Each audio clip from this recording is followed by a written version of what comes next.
All right, guys, let's rock and roll. I should have got that on the recording, but it is what it is. Sorry. All right.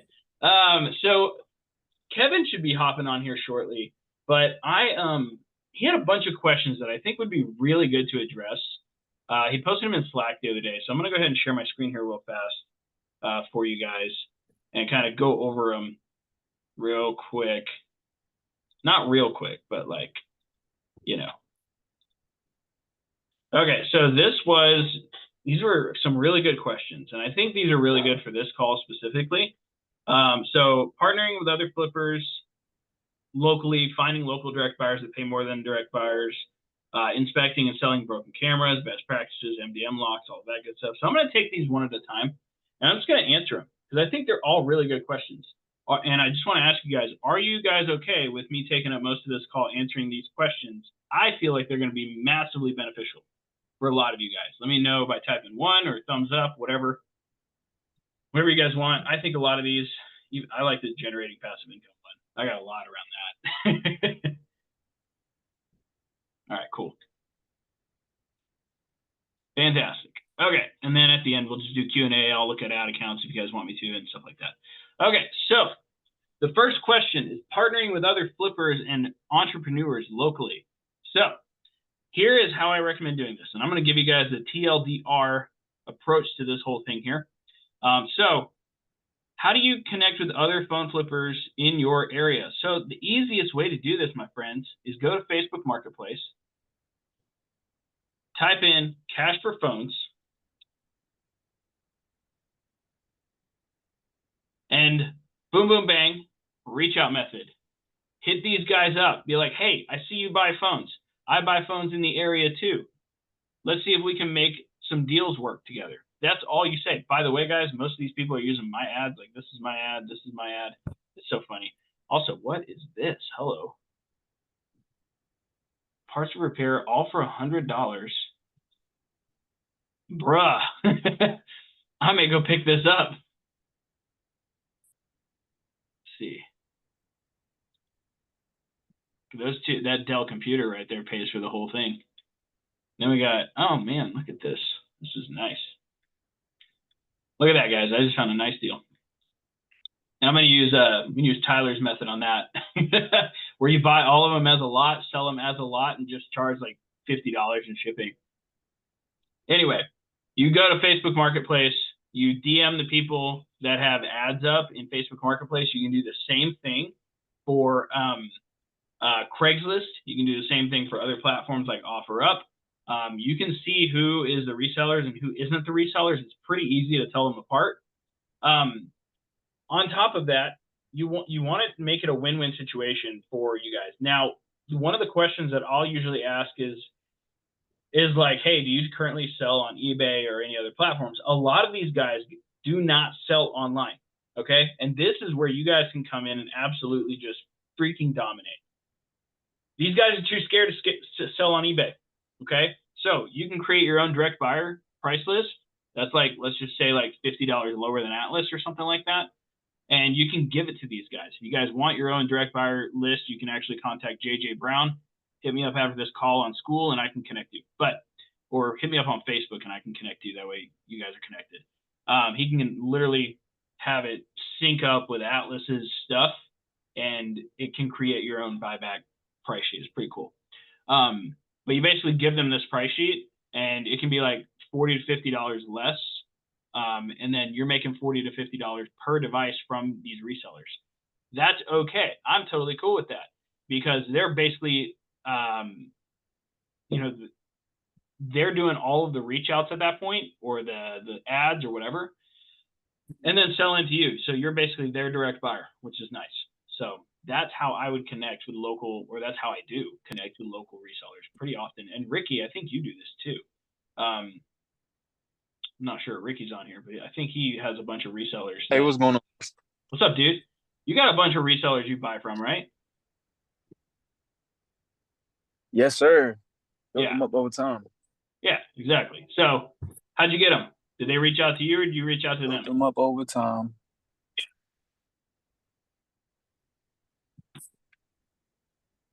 Oh, he's cutting it out. Anyway, Honestly, a lot of my resellers, I've reached out to as well, and really good relationships with them over the time. yeah, And the margins. yeah, he's cutting in and out. It's okay. So you basically just reach out to them, guys. That's how it works. Let's see. What is the next question? All right, finding local buyers that pay more than direct buyers. I mean, I would hit up some stores. That's what I would do personally. So in Toronto, in Canada, Kayla actually sells a lot to local stores, but everything there is unlocked. But sometimes you can find some stores that pay really well. Other than that, I mean, I would just sell to the big guys because, you know, they're the most, you're not going to deal with any bullshit most of the time. Most of the time, not all the time. But inspecting and selling broken cameras. So this is the next question. So for cameras, if they're broken, you just lowball the absolute crap out of those people, because you're not going to be able to fix a broken camera. A lot of what it like, if you can't, like, even if the camera doesn't turn on, like if it isn't charged, I give them the no power price, like, because a camera charger costs quite a bit. But as far as pricing and inspecting, guys, you really just have to lowball the crap out of them. Like if you go and you find what the used price is, you need to knock off like probably another 50% off of the price that you would personally buy it for. So let's say something is selling for 250, you'd want to offer like 120, 130, but then you would want to knock off about 50% of that price. So you'd want to buy it for like 60 to 40 if it's broken. Okay. So that is kind of my recommendation for that. Just on cameras, you got to lowball the crap out of them because you never know what it's going to sell for. Best practices for assessing for MDM lock and what to do about it. So when you're assessing for MDM lock, just reset the phone and it'll show up. It'll just tell you if it's MDM locked or not. Inspecting and selling broken MacBooks. So inspecting MacBooks in general, you want to just check a couple of things. Let me pull up the MacBook buying sheet here. Grab it here. By the way, broken MacBooks, guys, are massive money. Just so you guys are aware. Massive money. I love them.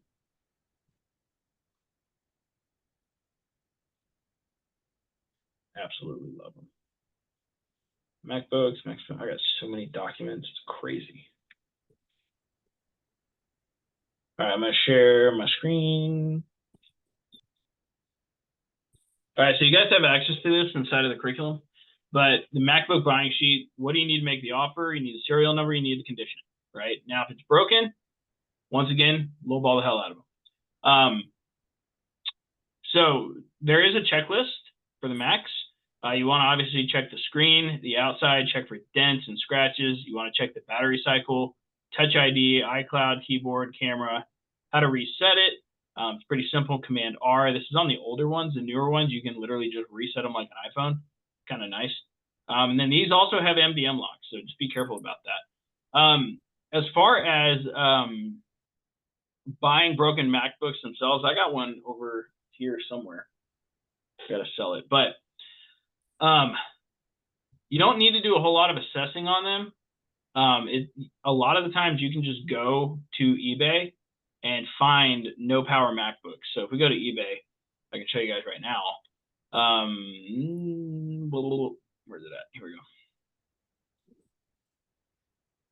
All right, so we'll just do 2022 MacBook 13-inch M2 20 whatever.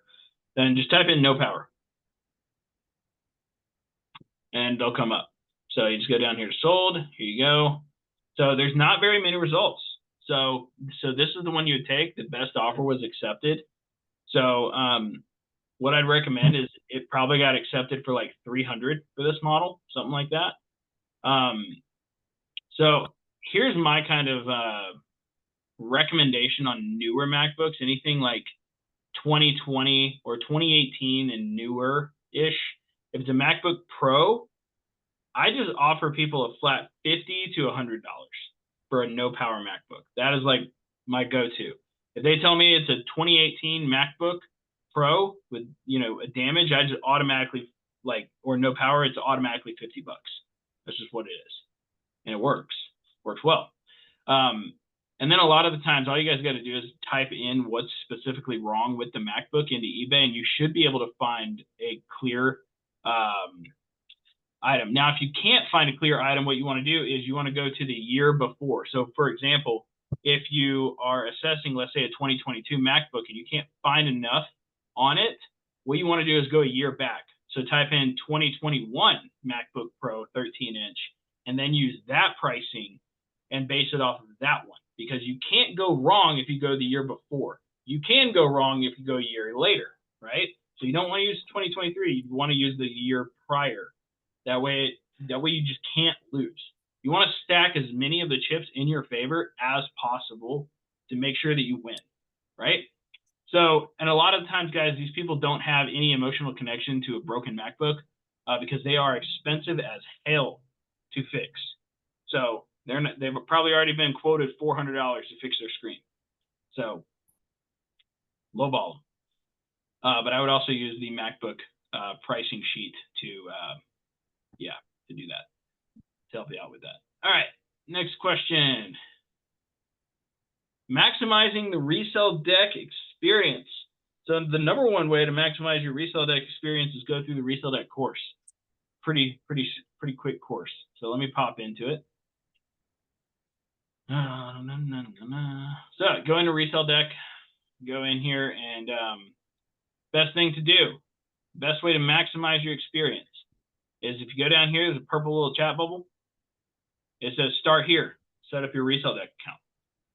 It's going to come up with a whole bunch of videos. So you're going to get the introduction videos. You're going to get the getting started videos. It goes over to setting up your Facebook account, getting your account ready, launching your ads, setting up Resale Hawk, all of that good stuff, getting your phone number. And then it's got another section that goes over all the opportunities, all of the calculators, the sidebar, the conversations and templates. So going through this here is probably the number one way. And if you open this up, it actually appears right in front of your screen. Better if it's on, you know, the computer. So that's the best way to do it. Is to use this sidebar. It's got literally everything inside of it that you need. All right. The next way, let me see what else. Let me go to a different one here. All right, next best thing to do so let me go. So does anybody have any specific questions on like resell deck itself? Like, because I know a lot of those go over it, like in specifics in the videos, but I guess one of the biggest ways to maximize your experience would be to use the templates that are here. So if you use the templates that are right here inside of the app and all that, this is negotiations, right? These are made for you guys to make life a lot easier. That way you don't have to even text yourself. Utilizing the opportunities is also a really good way to do this. You know, moving people over from who you've closed, who you've met up with, things like that. Trying to think what else. All the automations are kind of set up automatically for you guys. I don't know. Are there any specific questions on anything? I have a question. Go for it, bro. So, like, what is your process of using resell deck? Like, how do you use it directly? Sure. So let me go to my account here. So the one thing I'll usually do, man, let me just kind of start over on the day here. So first thing I'll usually do is I'll go over here, I'll go to all of my messages, and I'll just go through my leads in the morning, right? Like that's my go-to thing. I'll just start hitting up all my leads that have messaged me. I'll call any Google leads that have come in. And then I'll just make sure I go through all of these. Like I'm getting a lot of spam calls right now, but I usually just go through all my messages in the morning. And if I'm messaging back with people, I'll just go here. I'll use the templates most of the time to make the offers, just go through my typical negotiation process. I usually finish this in like 2-3 minutes. Doesn't take very long. And then I'll go over to the opportunities. And then if I need to follow up with somebody, I'll just move like Alan here. This guy he's trying to sell me his iPad. He hasn't messaged me back yet. So I go over to the opportunities section, and what I'll do is I'll go here and he hasn't messaged me back yet. So I need to put him in the follow-up. Oops. Over. We go back to opportunities. So Alan, I need to follow up with him. He hit me up earlier. This guy was spam. I need to DND these people. Get rid of them. David Tran. So this guy is another follow-up. I was talking to him yesterday. I think he hit me up in the middle of the night. So I need to get back to him. Oh, no. So I just didn't see the message. So we need to go back with this guy. Unlock for any carrier. Recording preference. All right, so I need to follow up with him. So just go back to the opportunities, go back. And I'll usually do this sometimes before I go to at the end of the day around 5-ish. I do a lot of my resale deck stuff at my my Starbucks meetups. So I'll just go through, answer a lot of my messages while I'm there. I'll usually start off at 10 a.m. at home, and then I'll bring my laptop with me to Starbucks. I'll meet people at 12, do some of my stuff, fill out my spreadsheet, things like that. And then really, dude, I only use the conversations and the opportunities. That's really about it. Everything else is on autopilot for the most part. The ads are on autopilot. The automations are on autopilot. My follow-up messages are on half of the things from Resell Deck is autopilot. And all I really focus on is just having conversations, doing phone calls, and that's it. So it's not crazy. So how do we manually put these people into the follow-up sequence? Because for sure. If you're not doing a Resell Deck the bill of sale through Resell Deck, then it's not automatically putting them into the system for you. So you have to manually go in. Yeah, gotcha. So if you go over to contacts, you can also get to this on your phone, or you could even do it in conversations, I believe. No, you have to do it in contacts. That's right. So let's say you close the deal, you met up with somebody, you did the deed, did the stuff. You go to their contact thing, and you can do this on the phone too. You go to automations. Screen's not sharing. Oh, my bad. One sec.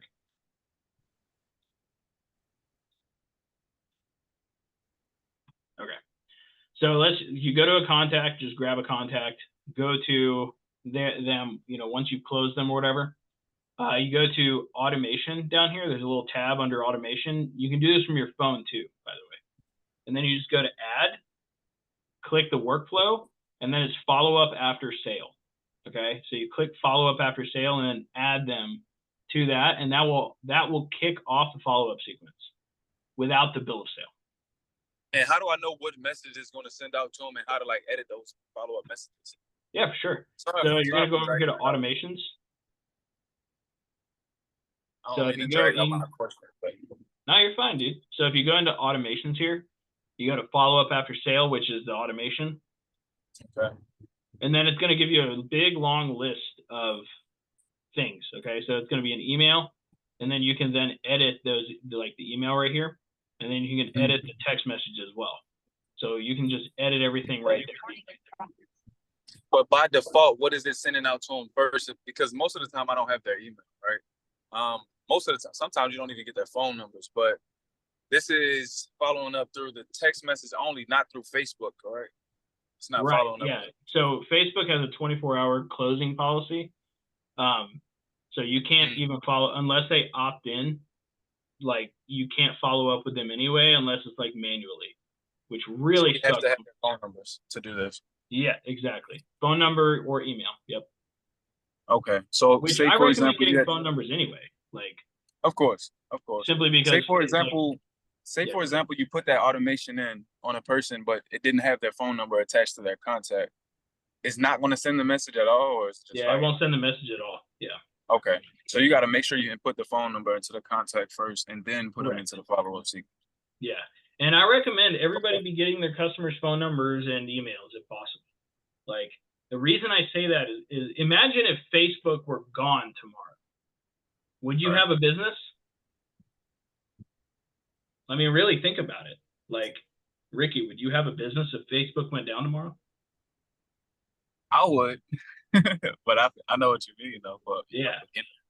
Good. but Yeah. it's still something that I need to work on though for sure. As far as getting the people off Facebook. Obviously, I got all my Google these numbers, Yeah. but getting the people off Facebook is definitely something I need to. I've been doing it, but I still need to continue to do it for sure. Yeah. Yeah. Get those people off the platforms, my friends. If you're not getting people off of Facebook, off of OfferUp, off of these places, like a lot of you guys are putting your entire business in these companies' hands, and you don't want to do that. Like I learned this 2 years ago. Whenever Facebook went down for those 2 days, I realized very quickly I did not have a true business. Like really, Yeah. and it was wild. Even on reach outs, guys. Like if you're doing reach outs on a daily basis, get their phone numbers and emails.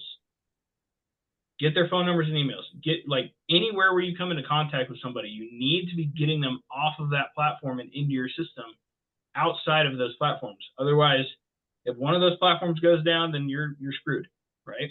So, So are you just putting these people into like two different categories? Like, you have all of your closed leads organized into done, and then you have all the people that you spoke to but just didn't close the deal. They were cold, or they didn't like the offer, or they completely ghosted you.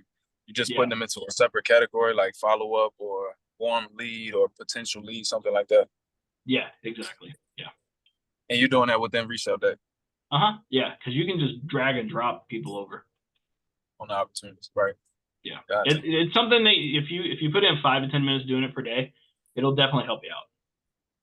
But that template message that you were saying is send out a text. What is the first text that is saying after Yeah. 30 days, I guess? So the very first one is thank you for your business. We're always looking to buy more devices. We also buy MacBooks, iPads, smartwatches, and other devices. And then it's got the typical opt-out message. Gotcha. The second one is, And hey, I these know are it's already been preset. sorry. These are already preset. So once I put them into the follow-up sequence, it'll automatically send us out monthly. Correct. Yeah, it'll be a different message every month. But the Gotcha. second one is, hey, I know it's been a month since I bought your device. Was just wondering if you had any other devices you were looking to sell. And Gotcha. so I literally made $120 in profit off of that one the other day. Yeah, no, seriously, I'm starting to realize like following up is very, very important. It's ridiculous. Yeah. A repeat customer of mine, he reached out with an iPhone 15 Pro Max or 14 Pro Max, and yeah, I was able to buy it same day, which was pretty cool. So, Yep. All right, so those are some. Like I said, guys, a lot of the stuff in Resell Deck is automatically set up. Like half of the stuff it automates half of your business when you use it. I know Toaston's been using it for a long time. Jaime, you've been using it for a long time. Curtis, you've been using it for a while. But like even to the point where like if you guys connect your Facebook and Google like accounts, like if you have Google My Business, like and you get a review, Resell Deck will automatically freaking reply to that review for you, which is amazing, by the way, in terms of like SEO and stuff. So just make sure to have that enabled. But all right, we're gonna keep on cruising our way through these questions. Hope you guys are liking this. All I right, have one question still on Resell Deck, please. go for it, dude. Yeah. So how do you add a lead source on bill of sale? So let's say offer up or something like that. How do you add it to that list, to the drop down list? I'm sorry. Bill of sale. The bill of sale is attached to Resell Deck. Uh-huh. So how do you edit that bill of sale on that drop down list that says the lead source, like Facebook, offer up, Craigslist? How do you add a source to that drop down list? Gotcha. Let me see. So you have to go to the forms and edit the form. So if you go here, you go to sites, go to forms, go to builder, and then you click build sale. And then this will open it up for you to be able to edit it. So if you go here to like, how do they find us? I'm assuming that's the one you're looking for. You can also, dude, you can just, I believe you can just type as well, which is pretty cool. Hold on. Let me,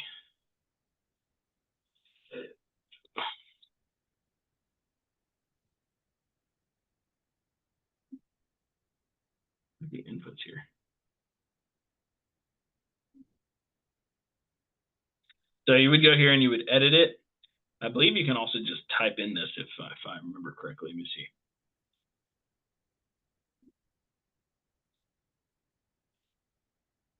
Oh, no, you can't. Okay. All right, it's changed since I made it, so I need to remake it apparently. Oh, custom field. Okay.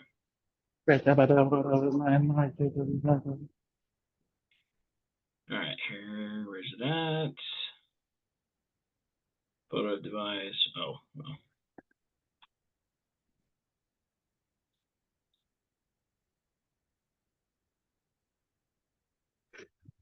There we go. How do they find us?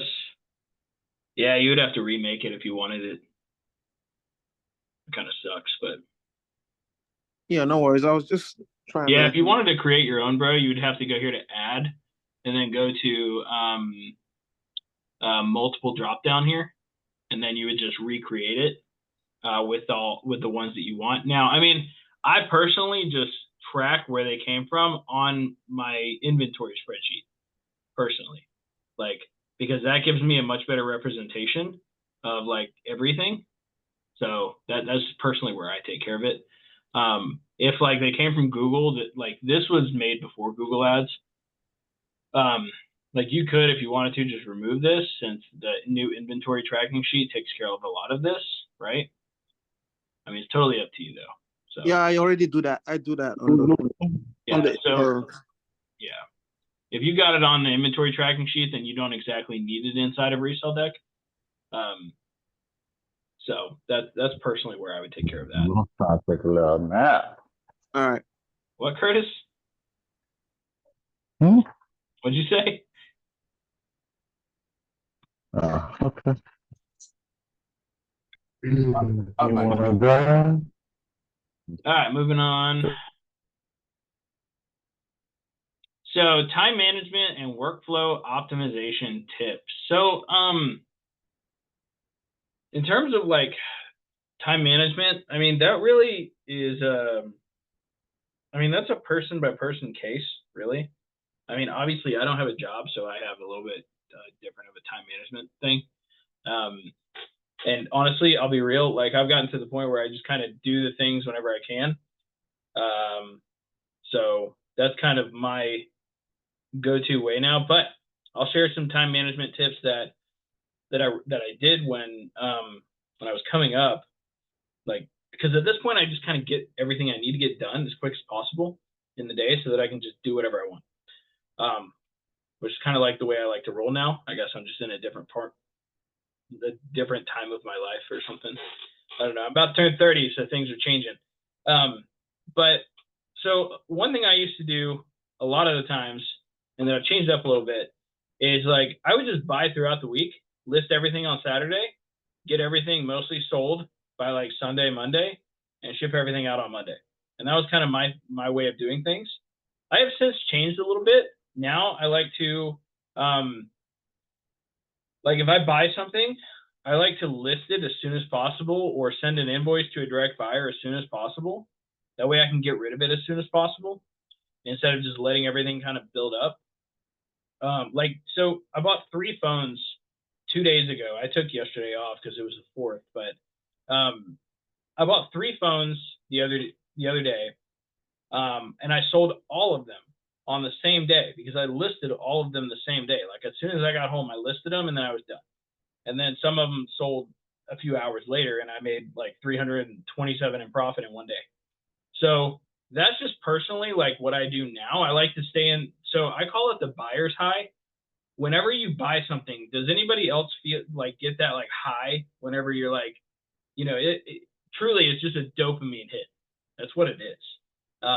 So I like to kind of just stay in that dopamine hit and I like to list it while I got it, because as soon as I get home, like I will lose the momentum. And that's a lot of the reason I used to just list on Saturday most of the time. So that's just what I do. I don't know. Does anybody else have any like time management tips that they want to share? Something that's working for them?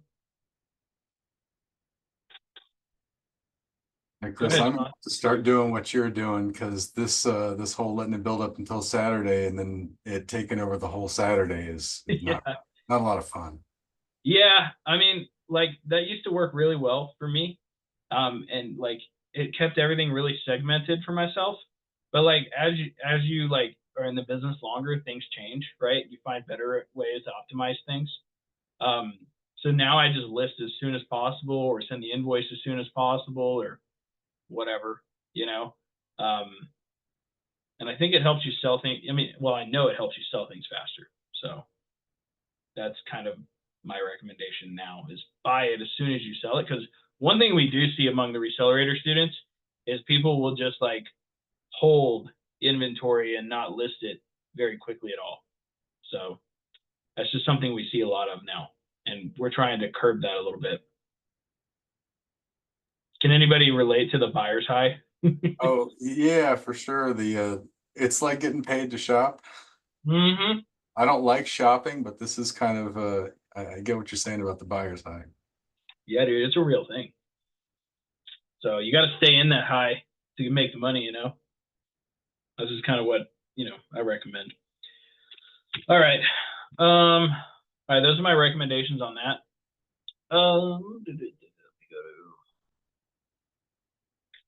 Let's see here. Ads management. All right, ads management. So I'm not exactly sure. Well, what does Tosin say here? What do you say? List 3 to 5 items every day with the highest profit margins first. Oh, I like that. It's a good idea. That's smart. Okay, so the next question was something about ads management. I don't really know what Kevin meant by this. I'm assuming ads management by like a company. Guys, I'll be real with you guys. I have not met, or I have not seen another company that does ads management well.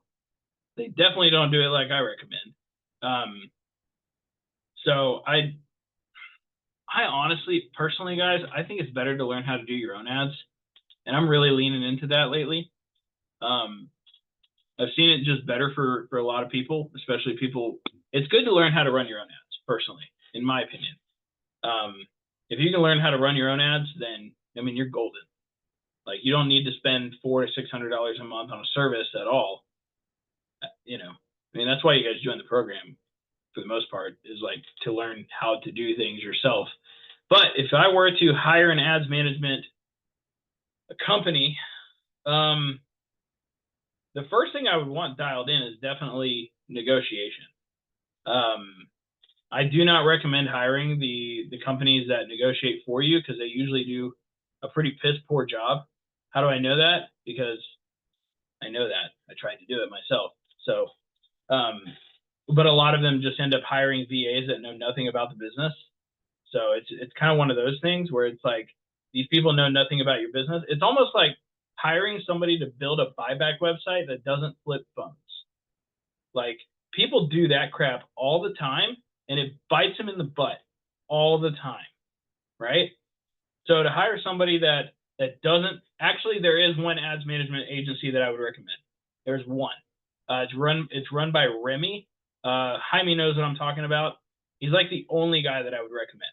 Like he's also one of the only guys that's cool with me. You know, we've been friends for a long time, so he's probably the only guy that I would recommend. And Jaime, you can chime in on this if you want to. I know. Yeah, he's great. He's great, man. Yeah, Remy's a good guy. Really, he's great. He's running my ads right now for me. Good. Yeah, awesome. Yeah. So maybe I need to link up with him again for that. I know he does run them in a little bit of a different way than I recommend, but it is what it is. But I know he does care about his clients, so there is that. He really does. Sorry, what? He really does care about the clients, though. Yeah, he's the only one that I think cares about his clients as much as I do. and we're also on really good terms too. So he's probably the only guy that I would recommend. I think, what does he charge, like $600 a month, Jaime? No, he's right now he's charging like, I'm not sure, like 300. He was charging more than that. He was charging close to 600, and he stopped running ads for everyone. Yeah. And he just started again, and he started like, I can't remember if 200 or 300 right now. Cool. That's cool. Awesome. All right. Well, yeah. Anyway, he's the only guy I would recommend. Is Remy? What the heck is his last name? Remy Saldivar. Saldivar. Yeah, Remy Saldivar. All right. Next question.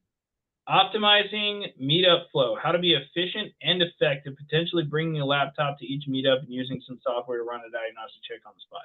All right. I don't recommend doing that last part, but let's talk about it. All right. So if you guys haven't seen my meetup cadence in the Resellerator curriculum, I recommend going through it. So let me actually pull that up. So we're just going to walk through it one by one. And I think I'm the only person that teaches how to meet up correctly. Well, I say correctly in my own way. Anyway, let me go through it real quick. By the way, the entire curriculum should be uploaded to school here pretty soon, guys, just so you guys are aware. It's a pretty big curriculum, so it takes a minute. Let me scroll down here.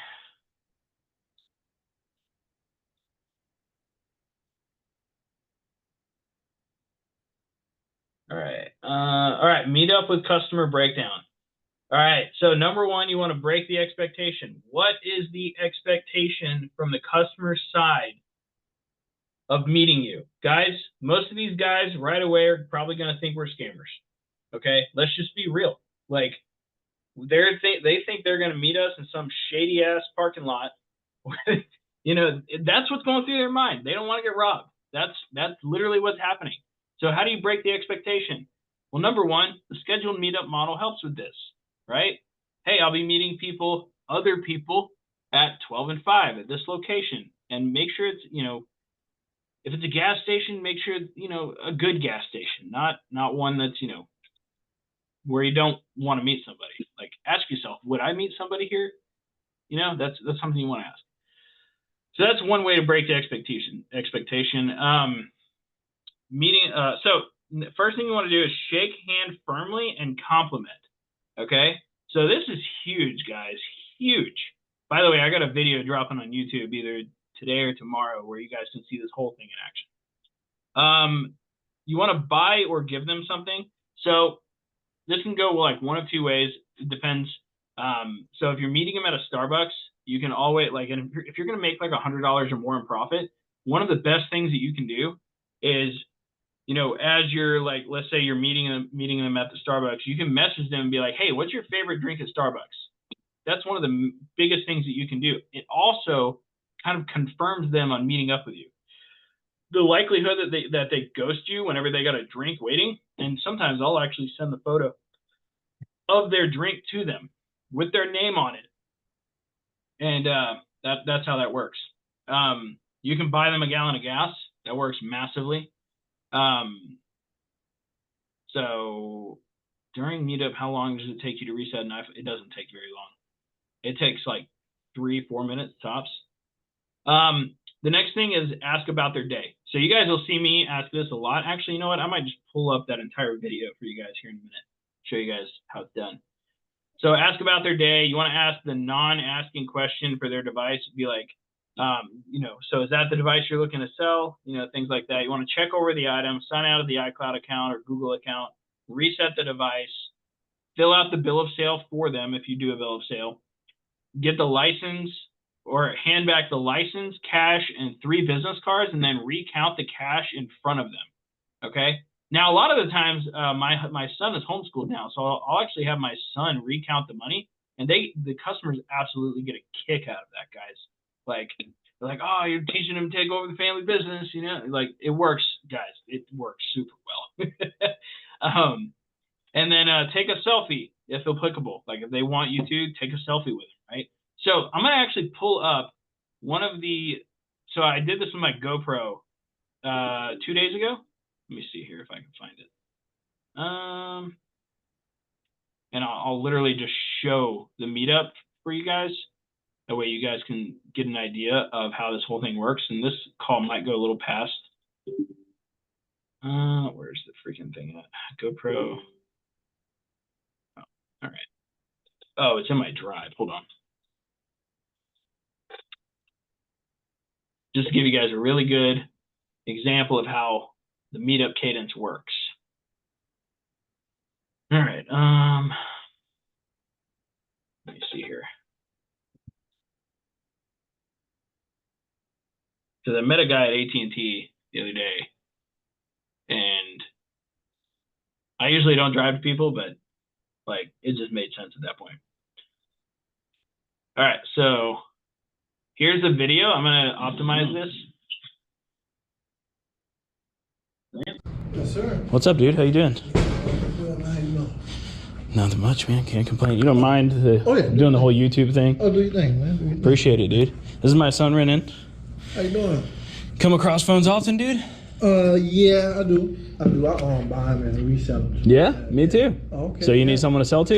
Yeah. Hey. All right. Let's do business, dude. Yeah, I'm actually going to New Orleans because I just moved out here. Yeah. I'm going to get some more in New Orleans this weekend. Heck yeah, dude. Fantastic. Well, let's check them out. Is this the That's flip? the Galaxy 5. Okay. And I was looking. I can't find my charger for the watch. Okay. And Before I continue, can you guys hear it okay? Yes. All right, perfect. Cool. And I was like, I don't even know. We don't even sell them. So Oh yeah, you don't the chargers? Yeah, because we have the Apple Watch charger, but we don't have the Galaxy Watch charger. Okay, I gotcha. I was trying to find one over. So that it's just not charging up. Well, let me take a look at it. I mean, Yeah, it works fine. the great thing about these is like you can just reset them. They're not like Apple, where like they have the carrier or the company lock and everything. It's annoying, man. Gotcha. Like, but I didn't even put my information in out yet. Okay. Somebody just went in. yeah, and then you exactly probably how saw all I- my customer photos and everything, and yeah. That's exactly. Now what I do is I target the Eco ATM. Oh, okay. Gotcha. Like I target it with my Google Ads, and like I pop up right next to it. Oh, So that's probably how you found That's me. when I was looking up the Yeah. That's how I found. Yeah, and then you probably saw all my customer photos and everything, and yeah. That's exactly how I found Yeah. it. Because I just put in a quote with the Eco ATM, What did it offer you for this? like $100. Oh wow, that's wild. Yeah, they don't do good on Samsung at all, Yeah. at all. But even with the Apple, I was looking. Just Yeah, Apple. even Apple isn't even very Yeah. good. And I was like, wow, even the Apple, because like I did I think a 14 Hey, or look at something this like that. phone and it right hit a there. little ball. Yeah, Your phone. there's phones everywhere. It's a phone store, buddy. But I usually go to like the websites and like I know I was about to send it off. All right, so that was that first part. The second part is just us doing the bill of sale and everything. But you guys can kind of see how I just kept conversation going. Like if you do that, it's very easy to to like win customers over. You guys will see the entire video for that too once it finally drops, probably tonight or tomorrow. What do you guys think about that though?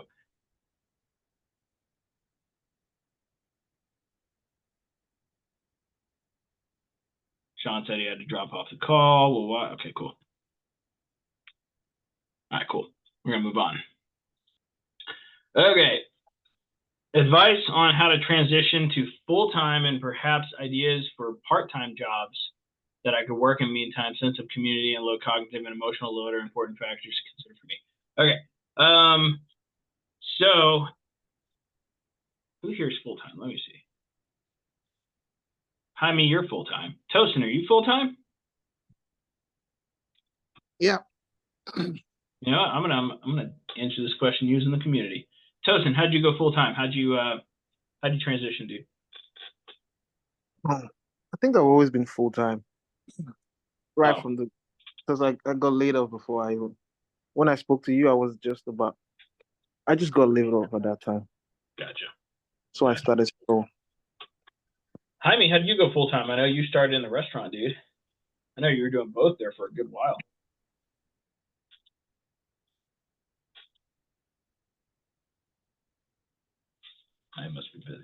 Well, anyway, what I recommend in terms of like going full time, I recommend like if it's possible, you want to get a job that like, or not even a job, almost like contract work. Like, for example, I was a server, so I had a little bit of freedom, like a little bit, not a ton, but like I would work 5 to 6 hour shifts, right? And guys, I would have people meeting me at the restaurant to sell their stuff and all sorts of stuff. Was I supposed to do that? Absolutely not. But did I do it anyway? Yeah. You know, sometimes you're going to have to sacrifice like being a super amazing, good employee for your dreams, right? So, like, that's just what I'm going to say there. And it's also very important to communicate that, hey, I don't plan on being here for a long time, like with your employers and stuff like that. It's just like, look, I have bigger dreams than this. And you need to like let that be known. Like, you don't want them to think like this is your thing.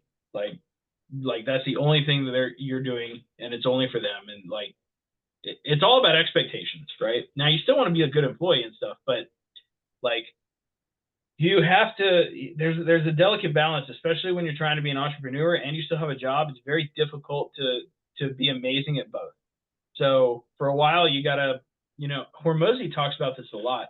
He's like, if you're still in job mode and you're 9 to 5 mode, but you're also trying to build a business at the same time, sometimes in your like entrepreneur game, in your business game, you got to work this day, tomorrow, the next day, the next day, and the next day, and then do your regular job. Like, and the crazy thing is about being an entrepreneur, you can do that. Like, you can work days ahead of time. So with a job, you can't exactly do that, right? So you can create ads, you can do all of that sorts of stuff like in your own time. You know, it really comes down to work your 9 to 5 to pay the bills and your 5 to 9 to build your dreams, right? Now, for me, it was 5 to like 1, but it is what it is, right? You just got to do what you got to do. But I would also recommend starting to do things like Uber and Lyft and things like that. So that's a recommendation for sure. So find the things that are like contract work that you can work around your phone flipping schedule. Kevin asked how to generate passive income. So here's the first thing that I want to address on this is there is kind of no such thing as passive income. What a lot of people say is passive income is actually just a shitload of work done very upfront. So here is a really good example of passive income for you guys. Resell Deck is quote unquote passive income for me, quote unquote. But what you guys don't see is the 2.5 years it took to build the damn thing for it to become passive income, right? And then there's a couple other things too that I do. I have now here's something that is true passive income. True passive income would be things like affiliate deals. So what is an affiliate deal? So yesterday I got $167 payment from something called GroupKit. GroupKit is a software that I recommended to a friend, and that friend now uses that software, and they paid for a year of it. All right. I also have 3 other friends that use it, and I make like $19 a month from it.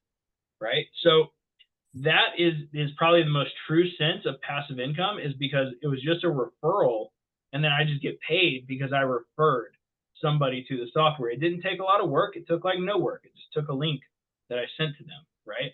That's probably the truest sense of passive income that I can give you guys. Resell Deck had a ton of work up front, a ton of work. It was ridiculous how much work it was up front. So passive income is a touchy subject, just simply because like most things are not passive income. Like, there are things that are semi-passive income, but what people think about as like passive income is like probably like the YouTube automation stuff.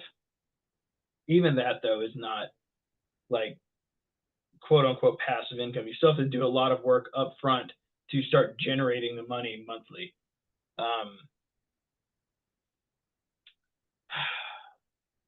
I mean, most passive income requires a lot of active work to actually get it to become passive. So I'm going to leave that there. Investing my money wisely once I have extra capital. So you should, and so here is my recommendation on that. Investing money wisely once you have some capital, depending on where your business is at, I'm recommending investing the money back into your business for as long as possible until you get a surplus. And so this can mean a lot of things. So in all of my 20s, something I did, and you guys don't have to do this. This is just what I did. I saved absolutely no money during my first like 6 or 7 years in my business. I saved absolutely nothing. The reason I did that was because I invested literally every ounce of resources I had after paying my bills into acquiring skill sets. Why did I do that? Because I knew from a very early time, ever since I bought my very first course from David Kosciuszko, that the return that I got on that alone was insane. And I realized it very early. A lot of people don't realize this. Like a lot of people go out and buy courses. Let's just say they buy a course for $500. And then, and you take the knowledge from that course, and then let's just say you made $50,000 that year. You paid $500 to learn that or to get started in that. That is an insane investment. That is an insane return on the investment. In my opinion, the most important thing that you can do when it comes to investing money is investing it into yourself. If you can build your skill sets and generate generate money and cash flowing opportunities from your knowledge, you don't need at that. So a good example of this is a lot of people will take out loans because they don't have the skill sets to generate money themselves. Okay, what do I mean by that? So a lot of entrepreneurs will they'll take out a loan to start their business because they don't have the skill set to actually make money to start their business. Okay, at any point I can go do a flash sale on a course, or I can do a flash sale to buy electronics. I can do all of these sorts of things because I have the skill set to back them up and to generate money basically on demand, right? So I recommend investing your money in yourself and in knowledge that's going to help you grow as an entrepreneur, because if you do that, it is very difficult to actually lose. So that is my opinion. It could be wrong. I don't know. Everything is wrong to everybody who has opinions. But my recommendation is don't put it in the S&P 500 just yet. Put it in the S&Me 500. So invest back into yourself.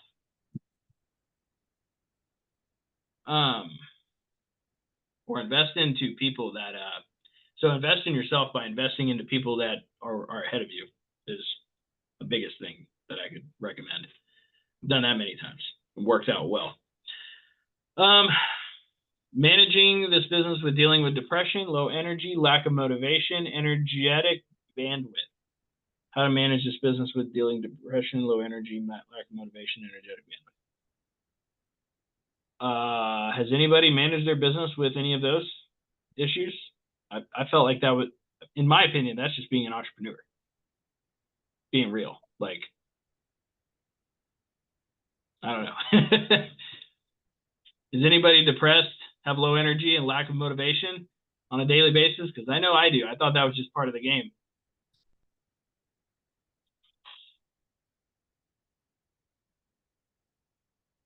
No, just me? Okay. Well, I would say, Tosin says, yeah, you start to notice trends. What do you mean by that, Tosin? Yeah, like business can be slow sometimes.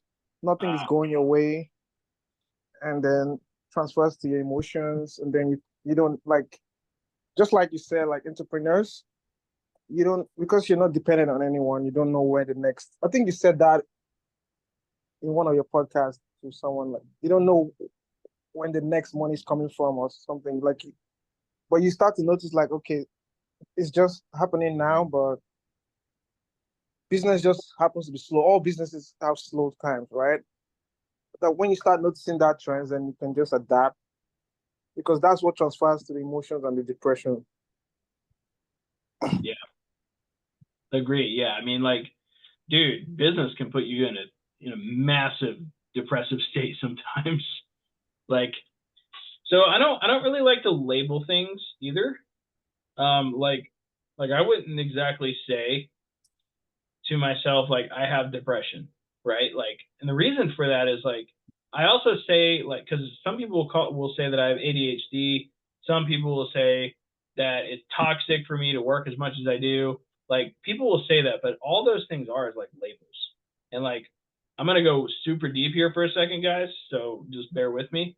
I want you guys to remember that all words are made up.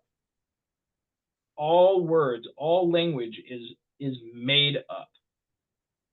So if all language is made up, that means the only way that these like words like depression and anxiety and things like that have power is if we give it to them. This is my personal belief. This is why I don't believe in labels, and I absolutely hate it when people label me something, is because, in my opinion, it's not true. So if everything is made up, that means I have control over everything, right? So, and it really just comes down to a mindset issue, in my opinion. Also, Jaime says every day. You feel those emotions every day. Dude, man, there's some days I wake up and it's like, I got an eBay return for, like $400 or $500. And it's just like, okay, here we go.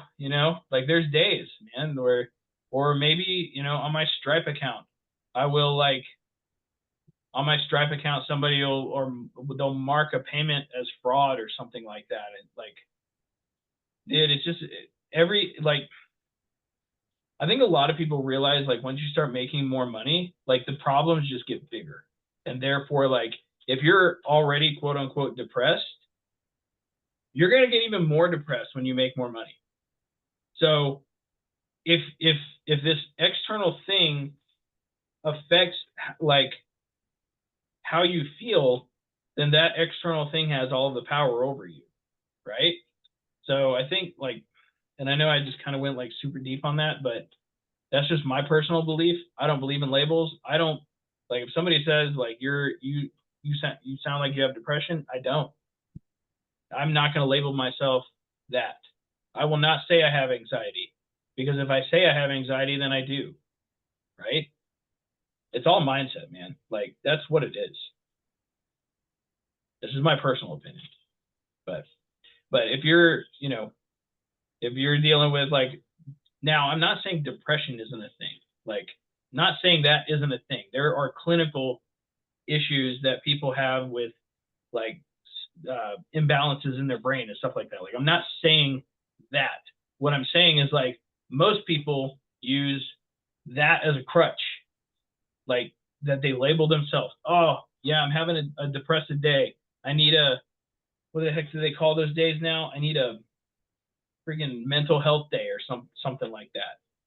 Like I don't take mental health days. I just take days. I'll take a day off every now and then. Cool. I took 4th of July off. And that's just how I feel about it. So I don't know if that was the best answer, but it is what it is. And then any other tips to grow? All right. Well, I think I'm done.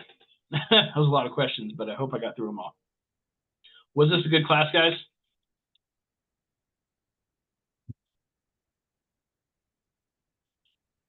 Does anybody else have any questions about anything we went over? The iCloud thing I asked, is that true? Can you take iCloud off? Can I copy everyone? Yeah, I think so. I saw that somewhere. Aaron's story or something. Look, if Aaron is sharing it, then it probably can be. Yeah. He usually doesn't share anything like that unless it's legit.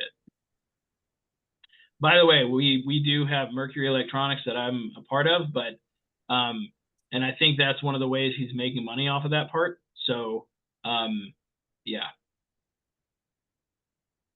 That's what yeah. I would just reach out. Like if he advertises it on his story, dude, then just reach out to him on it. All right, guys. Well, that's about it. I'll get this recording uploaded for you guys. That way you guys can rewatch it and then go from there. So, Thank you, Chris. later. No problem, guys. All right, bye.